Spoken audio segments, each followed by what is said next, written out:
मेरे प्रिय भाई बहनों, मित्रों, मेरे साथियों, आप सबको जय मसीह की। मित्रों, आप सब लोगों का स्वागत है। मित्रों, आप सब लोग कैसे हैं? मैं आशा करता हूं कि आप लोग सब अच्छी तरह से होंगे, सेहतमंद होंगे। परमेश्वर आपके साथ में है। मित्रों, आज मैं भोर के समय फिर आप लोगों के सामने उपस्थित हुआ हूँ। मित्रों, मैं प्रतिदिन की तरह मैं आज भी आप लोगों के लिए पहले प्रार्थना करूंगा। मैं पहले वचन बताऊंगा, फिर प्रार्थना करूंगा।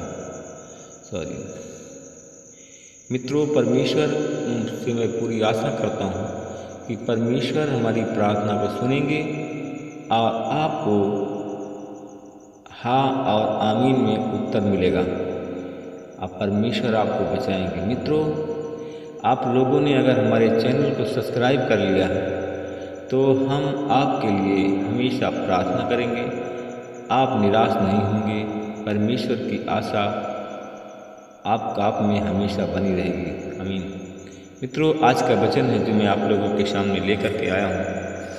मित्रों, वह वचन है इब्रानियों की पत्री। मित्रों, इब्रानियों की पत्री हम 3 अध्याय का हम 13 वचन के द्वारा बात करेंगे और इस वचन के द्वारा हम प्रार्थना करेंगे। मुझे पूरी आशा है कि इस वचन के द्वारा आप सब लोग आशीषित होंगे, आप सबकी मनोकामनाएं पूरी होंगी। मित्रों, आज का जो वचन है इब्रानियों की पत्री 3 अध्याय का 13।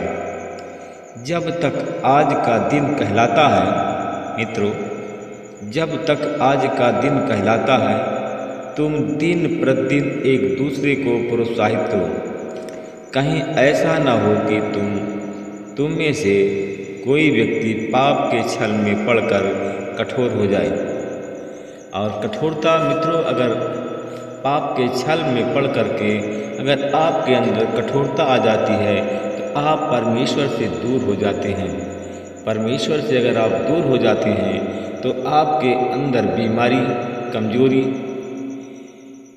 बंधन में इत्यादि जाल में आप फंस जाते हैं। अगर इत्यादि जाल में अगर आप फंस जाएंगे तो आप लोग का जीवन नष्ट हो जाएगा। मित्रों, अगर आप लोग अपने जीवन को आशीषित जीवन बनाना चाहते हैं, अपने परिवार को खुशहाल देखना चाहते हैं, तो आप लोग हमारे इस प्रार्थना को पूरा सुने, जिससे परमेश्वर की आशीष, परमेश्वर का अनुग्रह आपको प्राप्त हो।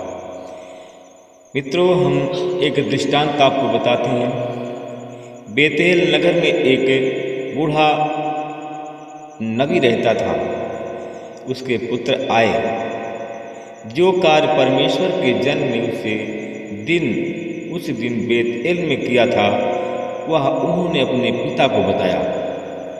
मित्रों, उन्होंने परमेश्वर के जन से बातें भी बताई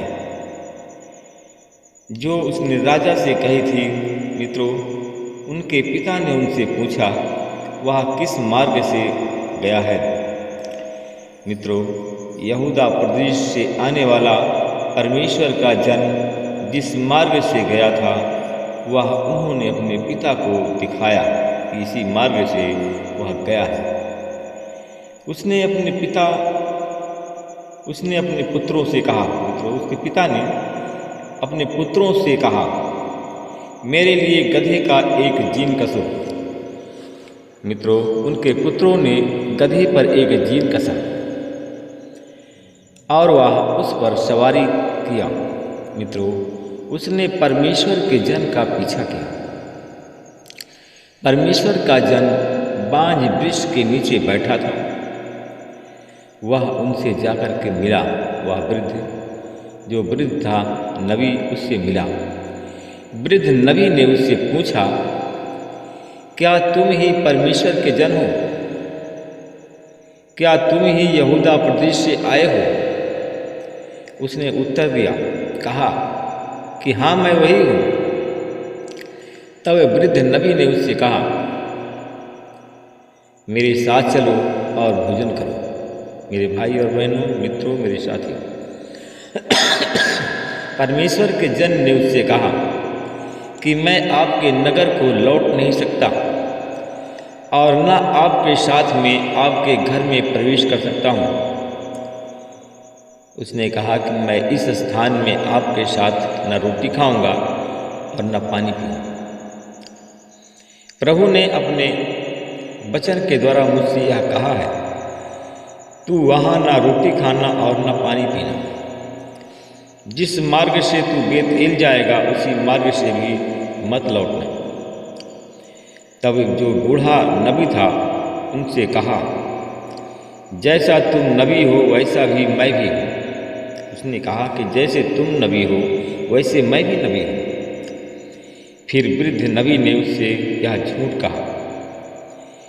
प्रभु के दूत ने प्रभु के वचन के द्वारा जो मुझसे कहा है उसने बताया, उससे झूठ बोला। उससे कहा, प्रभु के दूत ने जैसे वचन के द्वारा मुझसे बताया है और कहा है, तो उसे अपने साथ अपने घर में लौटा ला, जिससे वह रोटी खाए और पानी पिए।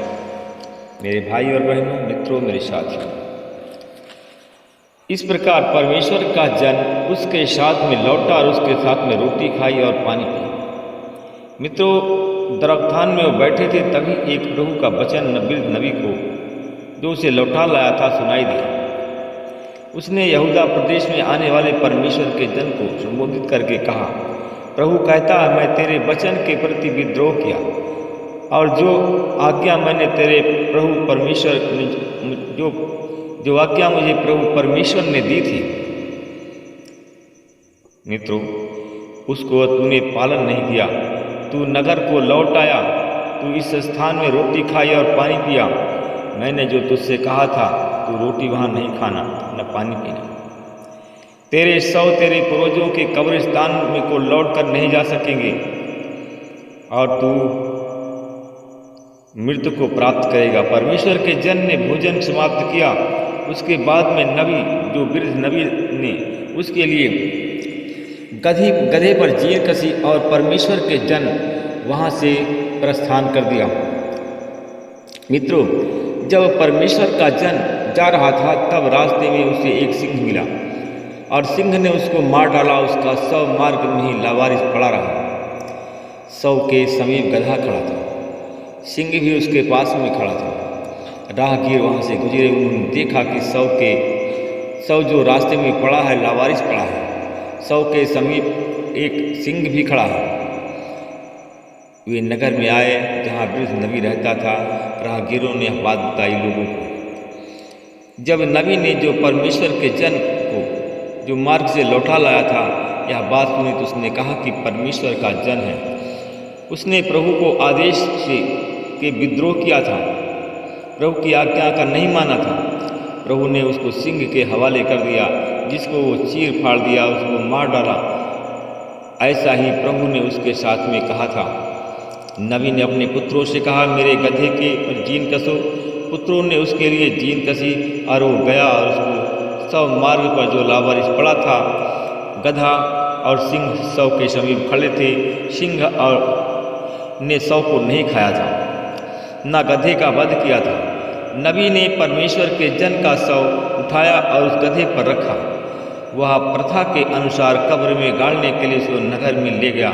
उसने शव को अपनी कब्र में रखा। लोग छाती पीट पीट कर शोक मनाने लगे, या कह रहे थे, हाय हमारे भाई। उसका शव गाड़ने के पश्चात नबी अपने पुत्रों से कहा, जब मेरी मृत्यु हो तब इसी कब्र में जहाँ परमेश्वर का जन गाड़ा है मुझे भी वहीं गाड़ना। मेरी अस्थियों को उसकी अस्थियों के समीप दफनाना। परमेश्वर के जन के कथन के अनुसार जो प्रभु का वचन की प्रेरणा से बेतएल पहाड़ी शिखर के शब्दों के विरोध में कहा था, अवश्य पूर्ण होगा। मेरे भाई और बहनों, मित्रों, अगर आप लोग चाहते हो कि आपका जो वचन के अनुसार जो हमने बताया है, इस वचन का वो आपके जीवन में पूर्ण हो, तो आप लोग हमारी प्रार्थना में सम्मिलित रहें और परमेश्वर से अपने पापों की क्षमा मांगते रहें। अगर परमेश्वर से आपने कुछ कहा है, अगर उसको पूरा नहीं किया तो क्षमा मांगते रहें। परमेश्वर आज आपको अवश्य आपकी मनोकामनाओं को पूरा करेगा। परमेश्वर आपको बचाएगा। अनुग्रहकारी दयालु पिता परमेश्वर, प्रभु यीशु मसीह में आपको धन्यवाद करते हुए आज भोर की बेला के समय नम्र और दिन होकर के आपके चरणों में आता हूँ।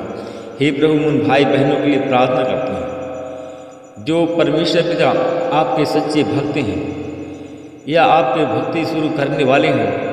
परमेश्वर पिता उनके मनों को, उनकी भावनाओं को बदलें, उनकी सुरक्षा को बनाए रखें, कहीं शैतान उसको भरमाने न पाए। परमेश्वर पिता जो काम नहीं करना चाहिए वो कर डालें और गड्ढे में चले जाएं। मैं धन्यवाद करता हूं भाई बहनों के लिए परमेश्वर पिता जो दुष्ट आत्मा के बस में हैं, उनको दुष्ट आत्मा से छुटकारे की सामर्थ्य को विदित करता हूं। जितने हमारे भाई बहन घुटने में प्रार्थना कर रहे हैं, अपने पापों का पश्चाताप कर रहे हैं, परमेश्वर पिता उनके जीवन में छुटकारे की सामर्थ्य को रिलीज करता हूं और परमेश्वर पिता वो सारे बंधन से छूट जाएं। मैं परमेश्वर पिता में धन्यवाद करता हूं, भाई बहनों के लिए प्रार्थना करता हूं। जितने हमारे भाई बहन बीमारी से पीड़ित हैं, लंबी बीमारी से पीड़ित हैं, उन लोगों पर मैं आपकी आशीष बोलता हूँ। उनकी हर एक बीमारी, जितने बीमार कमज़ोर हैं, उनकी हर एक बीमारी चली जाए, यीशु मसीह के नाम से ब्लेस हो जाए। मैं धन्यवाद करता हूँ परमेश्वर पिता, उन भाई बहनों के लिए प्रार्थना करता हूँ जो छोटी बीमारी से हैं, जो लोग आईसीयू में भर्ती हैं, उनके जीवन में मैं आपकी आशीष बोलता हूँ और परमेश्वर पिता उनकी बीमारी आज यीशु मसीह के नाम से चली जाए और आईसीयू से बाहर निकले और लोग चंगे हो जाएं। मैं उन भाई बहनों के लिए प्रार्थना करता हूँ जिनके पास में कोई संतान नहीं है, संतान अगर चाहते हैं तो यीशु मसीह के नाम से आज उनके संतान को मैं उनकी झोली में डाल देता हूँ और यीशु मसीह के नाम से वो आशीषित हो जाए। परमेश्वर पिता इतने लोग आज अंधे लंगड़े हैं, अंधे देखें लंगड़े चले यीशु मसीह के नाम से। मैं लोगों के लिए प्रार्थना करता हूँ जितने लोग आज लालसा में सरकारी नौकरी, सरकारी जॉब के लिए, सरकारी नौकरी, सरकारी जॉब की मैं आशीष बोलता हूँ और यीशु मसीह के नाम से मैं ब्लेस करता हूँ कि उनका जीवन बदल जाए, उनकी भाग बदल जाए। परमेश्वर पिता मैं धन्यवाद करता हूँ, भाई और बहनों की प्रार्थना करता हूँ जो भाई बहन हमारे लाचारी में हैं, लाचार हैं, यीशु मसीह के नाम से उनके जीवन से लाचारी चली जाए और यीशु के नाम से उनका जीवन, उनका भविष्य बदल जाए। मैं इस प्रार्थना को यीशु के नाम से मांगता हूँ। परमेश्वर पिता आपने हमारी प्रार्थनाओं को सुना और जो हमने मांगा प्रार्थना के द्वारा आपने पूरा किया। मैं इसके लिए धन्यवाद करता हूँ। इस प्रार्थना को मैं उद्धार करता प्रभु यीशु मसीह के नाम से मांगता हूँ, आमीन।